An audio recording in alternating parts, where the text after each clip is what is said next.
Hey Jay, okay, so here's my idea of the troubleshooting. So you have the main coming in, and the main has phase one, phase two, and then phase two then shares here phase two, and then here phase two, and then this phase one shares phase one here, phase one here, phase one here.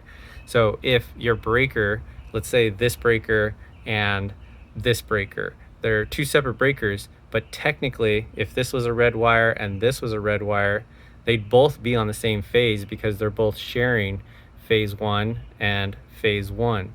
And so what you want to do is you want to switch the position of the breaker or switch the position of the wire.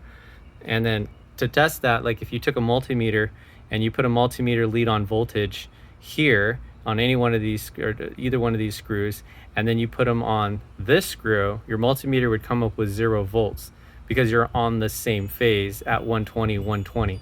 But if you put your multimeter contact here and you put your other multimeter contact on one of these screws, now you're going across the phase. So this one's 120 and this one's 120, so you'd get 240 reading. And then if you ran your lead obviously from here to ground, you'd get 120, and from here to ground, you'd get 120. But if those wires are on the same phase and you went next to them, you'd get 0.